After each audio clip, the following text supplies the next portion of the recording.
Pasca rilis laporan keuangan update kuartal 4 tahun 2023 tanggal 14 Maret malam lalu, harga saham BSDE langsung ambles mencapai minus 5,4% satu hari setelahnya. Kalau dilihat, update kinerja keuangan terakhirnya bisa dibilang memang cukup mengecewakan nih. Jadi menurut saya sebenarnya cukup wajar dan bisa terprediksi juga penurunan harga sahamnya kemarin itu.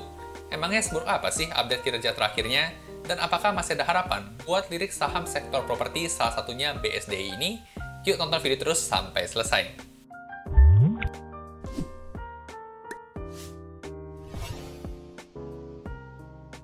Halo dan selamat datang kembali di channel saya Jonathan Tamrin. Buat teman-teman yang baru pertama kali nonton, di channel ini saya sharing hal-hal seputar saham dari sudut pandang fundamental. Ada analisa saham, ada mindset investasi, dan ada update berita terkini. Jadi buat teman-teman investor, boleh banget nih, diklik tombol subscribe dan nyalakan lonceng notifikasinya biar nggak ketinggalan update-update video berikutnya. Di video kali ini, saya mau sharing hasil analisa fundamental dan valuasi dari saham BSDE, update kuartal 4 tahun 2023. Mumpung masih hot, seperti apa sih update kondisi fundamentalnya dan bagaimana prospek harga sahamnya? Yuk langsung kita lihat aja pembahasannya. Oke, sekarang kita bakal coba bedah kondisi fundamental dan valuasi saham BSDE. Buat analisanya, saya akan gunakan file RDFE ya. Buat teman-teman yang belum tahu, RDFE merupakan singkatan dari Rekap Data Fundamental Emiten. File ini merupakan file Excel yang saya buat sendiri untuk memudahkan saya menganalisa saham tentunya. Berisi rekap data fundamental inti lengkap semua emiten dalam waktu 10 tahun terakhir. Buat teman-teman yang mungkin tertarik sama filenya, buat detailnya nanti bisa cek di belakang ya. Sekarang kita mau pakai buat analisa saham BSDE dulu. Nah, buat mulai analisanya, kita tinggal ganti aja kode saham yang di atas ini dengan kode saham yang mau kita analisa. Kita mau analisa BSDE ya. Nah, setelah di enter, maka langsung muncul nih semua data-data fundamental penting dalam waktu tren 10 tahun terakhir. Dan semuanya sudah dalam miliar rupiah juga, jadi kita gampang kalau kita mau compare dengan tahun-tahun sebelumnya. Nah, sekarang kita akan mulai ya, coba kita lihat kondisi fundamental BSDE update kuartal 4 tahun 2023. Kita akan kenal dulu sama perusahaannya sekilas, kode sahamnya BSDE. Nah, perusahaannya PT Bumi Serpong Damai Tbk. Untuk kapitalisasi pasarnya ada di angka 20,3 triliun rupiah ya. Angka 20,3 triliun rupiah ini tergolong besar, tapi nggak bisa dikatakan sebagai blue chip ya. Jadi BSD ini termasuk dalam kategori saham second liner. Nah, untuk sektornya sendiri ada di IDX Property, dan subsektornya ada di Real Estate Development dan Management. IPO-nya sendiri sejak tahun 2008. Nah, untuk harga sahamnya per video dibuat ya, di tanggal 16 Maret tahun 2024, ada di harga Rp960 per lembar sahamnya. Nah, sekarang kita akan coba lihat update kinerjanya kuartal 4. Kita akan mulai dari laporan laba ruginya dulu nih. Nah, yang pertama ada bagian penjualan sales dan revenue. Kita bisa lihat tren selama 10 tahun terakhir. Ternyata kalau kita lihat sales dan revenue-nya dari setahun terakhir itu mengalami peningkatan ya, sebesar 12,74%. Dari yang kemarin itu di 10,2 triliun, sekarang naik nih di 11,5 triliun rupiah. Dan kalau kita lihat, angka tahun 2023 ini ya, itu sudah all-time high ya, dibandingkan dengan kinerja 10 tahun terakhir. Nah, lanjut di bawah sini pun kita juga bisa lihat angka CAGR-nya ya, ada di 8,42%. Ini artinya, dalam 10 tahun terakhir, kalau growth-nya dipukul rata, itu kurang lebih sekitaran 8,4% nih setiap tahun. Jadi setiap tahun lompatannya kurang lebih 8,4% dari yang awalnya 5,5 triliun ya revenue di tahun 2014, di tahun 2023 bisa mencetak 11,5 triliun rupiah. Nah, sekilas sih kalau kita lihat angka di sini kayaknya masih bagus ya, nggak ada jelek-jeleknya. Karena dari sisi revenue pun juga meningkat. Apalagi kita bisa lihat ya, di tahun 2020 ada pandemi corona memang sempat turun, tapi sudah mulai pulih nih, bahkan sudah all time high-nya lagi. Nah, soal revenue ini kira-kira di tahun 2024 gimana? Sebenarnya sih kita bisa lihat ada beberapa sentimen positif ya. Seperti contohnya ada potensi penurunan suku bunga nih dari The Fed. Rencananya di tahun 2024 ini. Kalau suku bunga turun, ya otomatis permintaan akan properti kemungkinan bisa naik ya, karena suku bunga kredit jadi ikutan turun. Nah, untuk saham sektor properti, contohnya BSDE ini ada hal yang menarik nih, kalau kita coba buka laporan keuangan perusahaannya. Nah, dengan buka laporan keuangan sektor properti, kita bisa seenggaknya menerka nih, kira-kira prospek di tahun depannya itu bagus apa enggak, salesnya meningkat apa enggak. Caranya adalah kita lihat bagian liabilitas atau hutangnya. Nah, di bagian liabilitas, khususnya liabilitas jangka pendek itu ada yang namanya liabilitas kontrak. Sini kita bisa lihat ya, untuk tahun 2022 dibandingkan dengan tahun 2023 ada peningkatan nih. di tahun 2022 itu 7,6 triliun, sedangkan di tahun 2023 liabilitas kontraknya mencapai 8 triliun. Nah, apa nih liabilitas kontrak? Buat teman-teman yang mungkin belum familiar ya, liabilitas kontrak adalah uang muka ya, atau DP dari pelanggan ke developer. Nah, kumpulan uang DP ini dicatat sebagai hutang ya oleh perusahaan. Jadi kalau angkanya semakin besar ya untuk liabilitas kontrak berarti semakin bagus, salesnya itu berpotensi naik.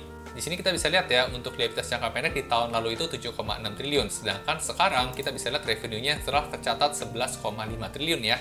Jadi kurang lebih ada selisih sekitar 4 triliunan ya dari liabilitas kontrak di tahun lalu. Kalau ditutup buku tahun 2023 angkanya sudah 8 triliun, ya kurang lebih tahun depan ya, akhir tutup buku tahun 2024 kita bisa kurang lebih tambahin 4 triliun lagi nih, yaitu bisa mencapai 12 triliun rupiah. Atau dalam artian lebih mudah lagi ya, mencapai all time high nih dibandingkan dengan kinerja tahun 2023. Apalagi kalau kita coba lihat berita ya, di Indonesia khususnya belakangan ini masih ada insentif pemerintah nih soal pembelian rumah baru, yaitu insentif potongan pajak.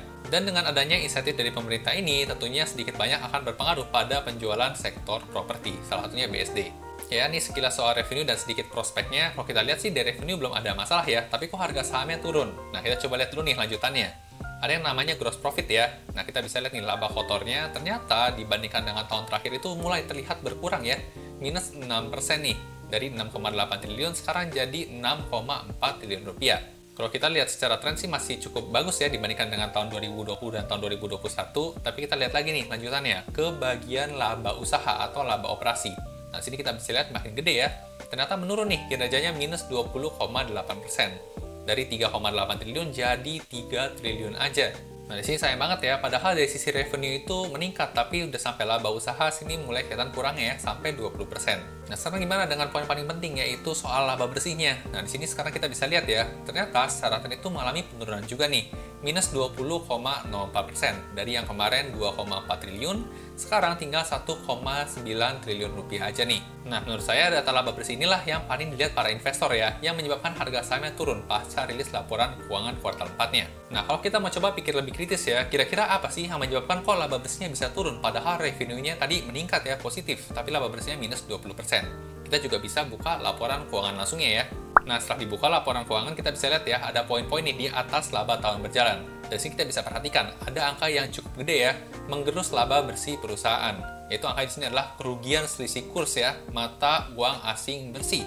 Ini angkanya 497 miliar, dibandingkan dengan tahun lalu 111 miliar aja. Nah, kalau beban bunga di bawah memang angkanya lebih gede, tapi kalau dibandingkan dengan tahun lalu, angkanya mengecil. Jadi di sini yang signifikan mempengaruhi itu lebih ke arah kerugian selisih kursnya nih. Dari yang 111 miliar tiba-tiba naik jadi 497 miliar. Nah, sebenarnya kalau kita coba kritisi ya, angka kerugian selisih kurs ini kan sebenarnya nggak ada wujudnya. Cuman karena dolar menguat ya terhadap rupiah. Jadi seolah-olah hutang perusahaan itu membengkak ya, padahal tidak ada pinjaman tambahan. Dan sebenarnya kalau kita mau take out ya angka kerugian selisih kurs ini, kita misalnya laba bersih kita tambahkan nih 497 miliar dan tahun lalu kita juga tambahkan ya 111 miliar, sebenarnya kurang lebih sama aja kok, laba bersihnya itu lebih ke arah stagnan dibandingkan dengan turun signifikan seperti laporan sekarang ini. Nah, coba kita bayangkan ya, laporan tahun 2023 kita tambahkan 500 miliar, yang tahun 2022 kita tambahkan 111 miliar. Nah, sini kita bisa lihat ya, untuk laporan 2023 tambahin 500 jadi 2,4. Sedangkan tahun 2022 jadi 2,5 ya. Jadi memang secara kinerja ada penurunan, tapi sebenarnya sedikit kok. Itu lebih dikarenakan adanya selisih kurs aja. Dan kalau kita coba misalnya proyeksikan ke masa depan ya, nanti di akhir tahun 2024 isunya suku bunga akan turun, ya otomatis uang asing akan masuk ke Indonesia lagi nih, yang menyebabkan rupiah jadi menguat terhadap dolar. Otomatis kerugian kursnya juga akan makin mengecil di masa depan. Nah, jadi sebenarnya sayang sekali ya, karena gara-gara kerugian kurs aja, jadi kesannya turunnya gede banget, padahal itu cuma selisih kurs doang. Yang masih bisa banget angkanya nanti membaik sendiri ya di masa depan. Oke, ini soal laba bersihnya BSD ya, kita sudah bisa lihat memang ada penurunan, tapi seharusnya nggak sampai segede minus 20, gara-gara ada selisih kurs tadi. Lanjut, sekarang kita akan coba lihat analisa untuk beban keuangan atau beban bunganya. Nah, di sini kita bisa lihat ya, selama beberapa tahun terakhir ternyata beban bunga perusahaan itu semakin lama semakin mengecil, dan ini bagus ya. Berarti beban yang menggerus laba perusahaan juga ikutan mengecil. Nah, lanjut bagaimana kondisi IPS-nya nih untuk setiap kuartalnya. Nah, dengan melihat bagian IPS ini, kita bisa menemukan pola yang menarik ya. Untuk tahun 2020 mungkin kita abaikan aja karena waktu itu kondisinya pandemi. Di tahun 2020, di sini kita bisa lihat sebuah pola nih, di mana kuartal 1 biasanya dimulai dengan angka yang cukup tinggi. Sedangkan untuk kuartal 2 itu biasa jadi paling rendah ya, karena salesnya nggak terlalu banyak mungkin di sini. Masuk kuartal 3 lebih tinggi dibanding kuartal 2, dan masuk kuartal 4 lebih tinggi lagi ya, angkanya dibandingkan dengan kuartal 3-nya. Polanya seperti itu, jadi dia tinggi, turun, naik, naik. Nah, pola yang sama juga muncul ya di tahun 2022 nih. Jadi pas awal tahun itu agak tinggi, lalu kemudian turun, naik, dan naik signifikan ya di kuartal 4-nya. Nah, cuma ada hal menarik nih di tahun 2023. Kuartal 1 ya masih sama ya, dimulai dengan angka yang tinggi, lalu kemudian angka kuartal 2-nya turun.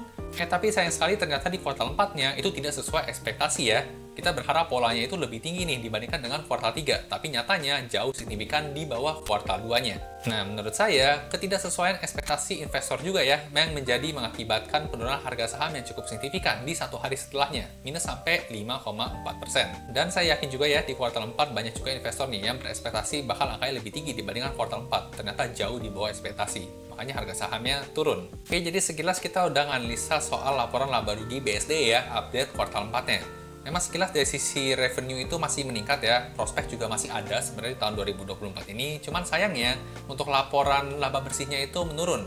Dan secara pencatatan di atas kertas itu minusnya kayak gede gitu ya, minus 20,04%. Oke, lanjut, laba bersih beres ya, fundamental laba bersih, kita masuk ke bagian laporan neraca. Gimana kondisi kesehatan neracanya? Nah, kita bisa lihat ya, secara total aset selama 10 tahun terakhir, ternyata seperti anak tangga nih, makin lama makin naik terus, dan ini merupakan hal yang bagus. Untuk total aset ada pecahannya aset lancar ya. Aset lancar kita bisa lihat sedikit turun nih, minus 0,72%. Dan aset tidak lancarnya ada mengalami penaikan 5,7%. Menurut saya masih nggak masalah karena secara overall untuk aset itu masih bertambah. Lanjut, bagaimana dengan tingkat hutang perusahaan nih? Nah, untuk tingkat hutang perusahaan ternyata mengalami penurunan ya, minus 4,93% dibandingkan dengan tahun sebelumnya. Ini merupakan hal yang bagus ya, karena untuk hutang ya idealnya memang mengecil ya, jangan banyak-banyak nambahin hutang. Nah, untuk hutang ini juga kita bisa lihat pecahannya ya. Untuk hutang jangka pendek ada peningkatannya sebesar 4,98%, dan untuk hutang jangka panjangnya di sini kita bisa lihat turun cukup signifikan ya, minus 12,12%. Nah, kalau kita perhatikan untuk bagian hutang juga nggak ada masalah ya buat BSD ini. Sekarang kita coba lanjut, gimana dengan kondisi modalnya nih, makin bertambah apa enggak? Ternyata dari sisi modal perusahaan itu juga makin kesini makin bertambah ya, dan cukup kencang juga nih, 8,42% dibandingkan dengan tahun lalu. Jadi nggak ada masalah ya soal neracanya BSDE, hutangnya turun, modalnya bertambah, dan sudah all time high juga ya di tahun 2023 kuartal 4 ini.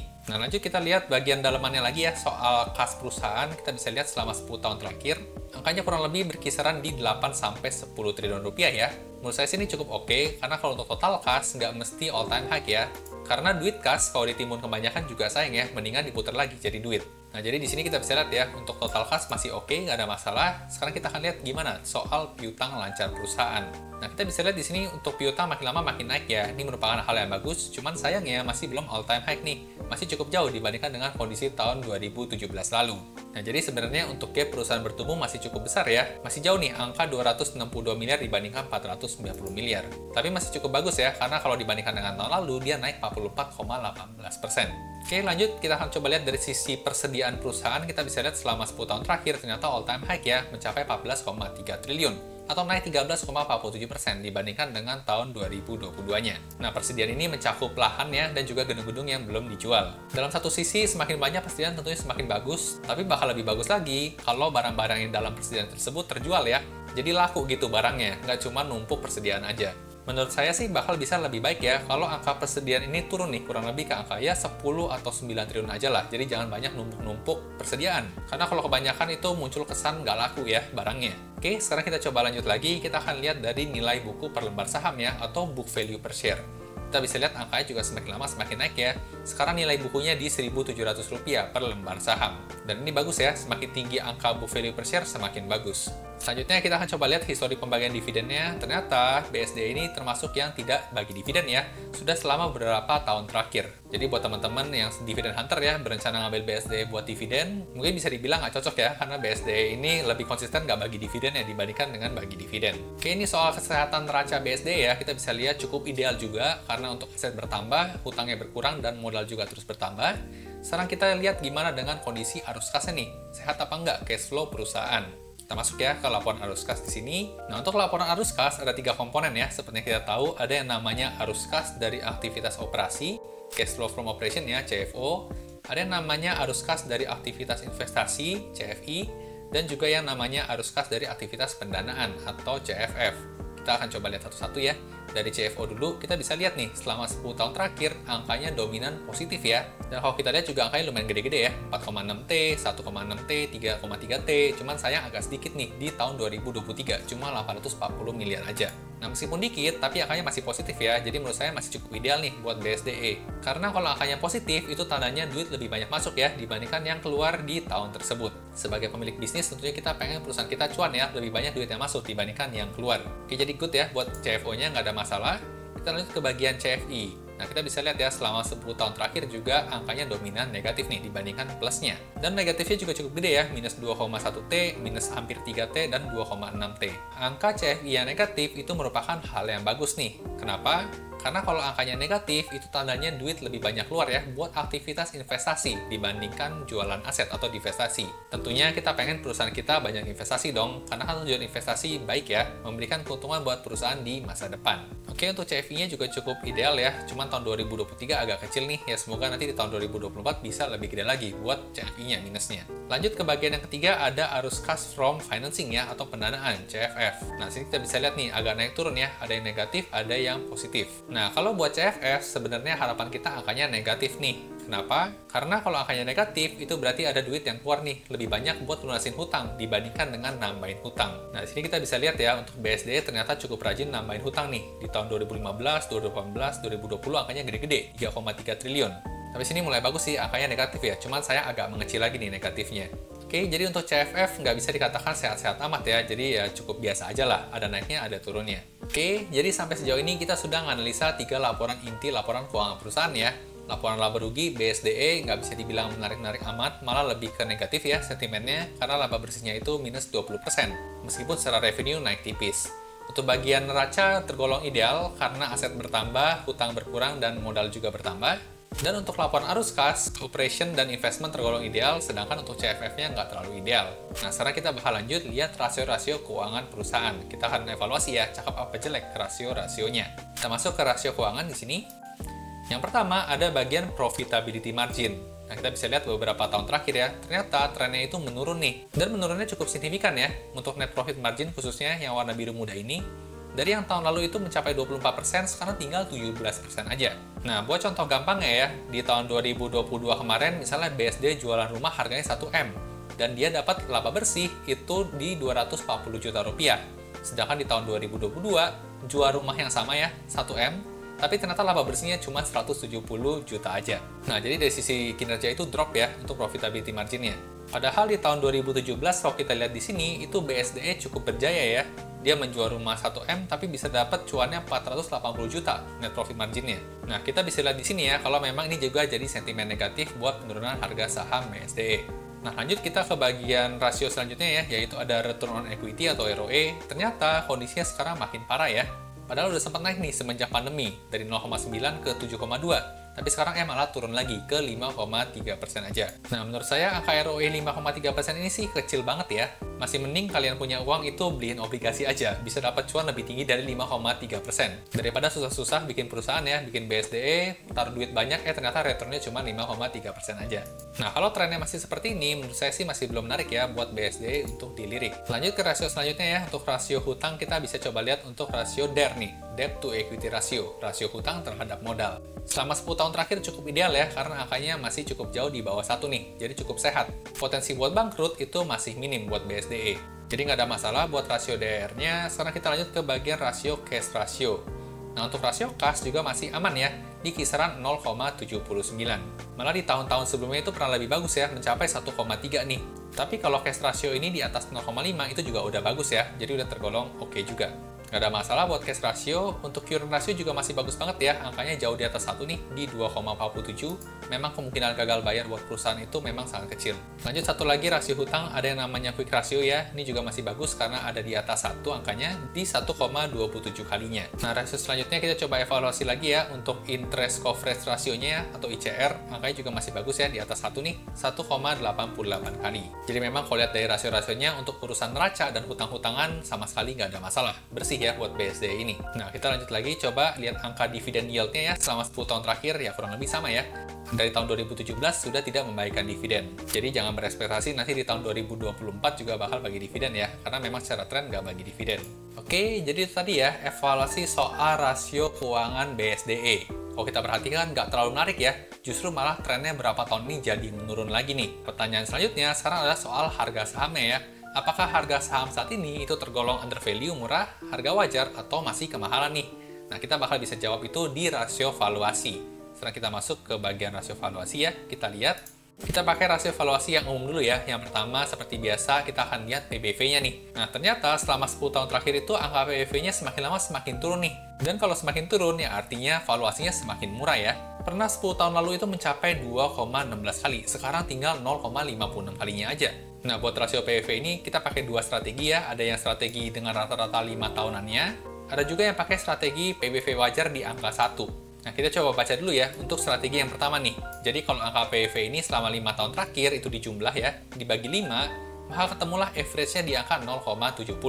Sekarang angkanya di 0,56, targetnya di 0,70. Berarti si 0,70 ini sekarang sedang terdiskon 20,5% nih, makanya jadi 0,56. Dan dari 0,56 ini, kalau misalnya bisa balik ya ke angka 0,7 ini, berarti punya potensi kenaikan nih, sebesar 25,8% harga sahamnya. Dengan target harga jual di Rp1.208 per lembar sahamnya. Sekarang ada di 960 ya, jadi potensi naiknya cuma 25,8%, tergolong slightly under value. Nah, ini kalau pakai strategi yang pertama ya. Kalau kita pakai strategi yang kedua di angka 1, maka ada potensi gain nih sebesar 79,4%. Kalau 0,56 ini balik ke angka 1, dengan target harga jualnya di Rp1.723 yang tergolong under value. Nah, cocok pakai yang mana? Menurut saya sih untuk BSD ya, karena tergolong saham second liner, akan cocok pakai yang fair ini nih, di angka 1. Jadi dia tergolong under value memang. Cuman ya balik lagi ya, untuk rasio valuasi ini kalau memang secara fundamentalnya bagus dulu, baru ngomongin valuasi. Kalau memang valuasinya murah, tapi secara fundamental itu tidak meningkat, ya biasanya sih akan tetap murah-murah aja ya. Nggak ada pendongkraknya buat balikin harga saham balik ke atas. Oke, jadi secara PBV memang tergolong under value, tapi untuk pendongkrak dari segi kinerja masih belum ada ya. Kita bisa lihat trennya malah masih menurun. Nah, lanjut sekarang kita akan pakai metode valuasi yang kedua ya, yaitu PE ratio nih, atau price to earning ratio. Kita bisa lihat trennya selama 10 tahun terakhir, dan sekarang ada di angka 10,45. Di tahun 2020 sempat anomali ya, tinggi banget nih, di 75,22, ya karena ada pandemi COVID. Di mana laba bersih perusahaan itu ambles, tapi harga sahamnya amblesnya nggak secepat penurunan laba bersihnya, jadi cukup masih stay di atas. Makanya angkanya di sini anomali di 75,22 kali. Nah, di sini juga sama ya, ada dua strategi, ada yang pakai rata-rata 5 tahunan, dan juga ada pakai patokan umum nih di angka 10 untuk PI rasionya. Kalau kita pakai angka 10 ya, tergolong fair value, karena sekarang juga udah 10,45 ya, di dekat-dekat angka 10. Jadi punya potensi loss nih, sebesar minus 4,3%. Tapi kalau kita pakai strategi yang 5 tahunan, ternyata tergolong under value ya, punya target kenaikan sebesar 126% nih. Nah, tapi jangan senang dulu ya, kalau kita lihat anomali seperti ini, baiknya sih kita take out dulu nih angka 75-nya. Kalau misalnya kita take out ya, angka 75 ini ya kurang lebih di kisaran berapa sih untuk PI rasionya? Ya di kisaran 15-an lah ya. Jadi dari 10 naik ke 15 ya, kurang lebih 50-an% aja. Nah, lebih cocok yang mana strateginya? Menurut saya sih lebih cocok masih yang fair ini ya, tergolong fair value nih, kalau menurut rasio PI rasio. Cuman ya baik lagi ya, tadi kita sudah lihat kinerja keuangannya masih memburuk nih, jadi belum ada pendongkraknya. Nah, kita coba lanjut ya ke rasio pembanding selanjutnya, yaitu valuasi menurut price to earning ratio atau PEG. Sayangnya, untuk BSD kali ini kita nggak bisa pakai PEG nih, karena tadi kita tahu ya, growth-nya itu negatif, net profit-nya. Jadi sini kita bisa skip ya untuk PEG, kita akan coba lihat rasio selanjutnya, yaitu pakai PCFR. Nah, menurut rasio harga dibandingkan dengan cash flow ya, ternyata harga saat ini itu tergolong over value nih. Karena patokan wajarnya itu di angka 8, tapi sekarang di 24 ya, jadi ketinggian. Nah, sampai sini berarti harga sahamnya under value atau over value nih. Tadi PBV bilang under value. Untuk PE ratio mengatakan harga wajar. PCFR mengatakan over value. Nah, biar lebih clear, kita pakai satu lagi ya, rasio untuk pembandingnya, yaitu kita pakai metode EPS growth. Nah, cara menggunakan EPS growth ini, kita menjumlahkan EPS selama 10 tahun ke depan ya, dengan asumsi growth-nya kecil aja, 4%. Setelah dijumlahkan semuanya, kita diskonkan dengan inflasi ya, asumsinya 10 tahun ke depan itu 50%. Dari total 1147 dapatlah angka 574 ya, didiskon 50%. Lalu kemudian angka 500 ini kita tambahkan ke book value perusahaan saat ini. Maka ketemulah harga target jualnya di Rp2.296. Dengan harga saham saat ini di 960, maka dia punya potensi gain sebesar 139% ya, yang tergolong under value untuk harga saham BSDE saat ini. Nah, jadi sekarang sudah dua valuasi ya, mengatakan saham ini under value nih. Satu valuasi mengatakan wajar dan satu mengatakan over value. buat saya pribadi ya, keputusan yang saya ambil adalah BSD ini tergolong under value. Tapi dengan catatan ya, under value itu bagus dari sisi harga sahamnya. Tapi kalau dari sisi kinerja, tadi kita sudah lihat sendiri nih, masih mengalami penurunan. Kalau buat saya sih punya prinsip ya, saham itu nggak cukup kalau cuman soal valuasinya murah aja.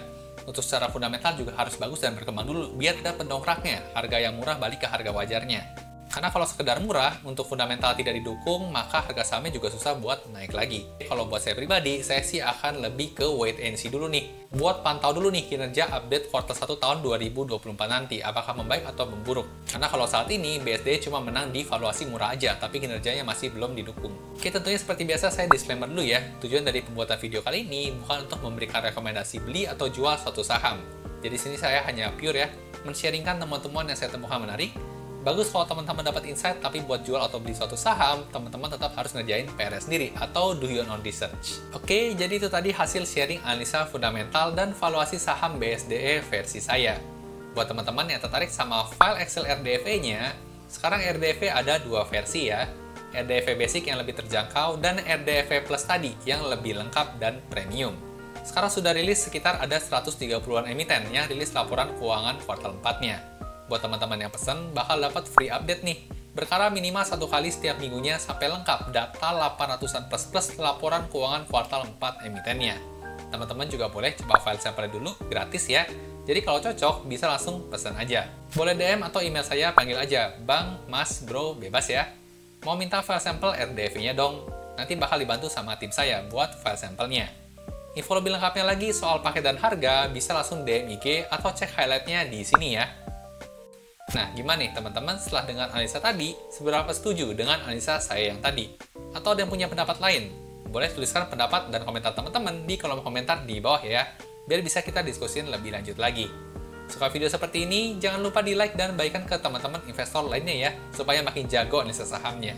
Sampai jumpa di video berikutnya.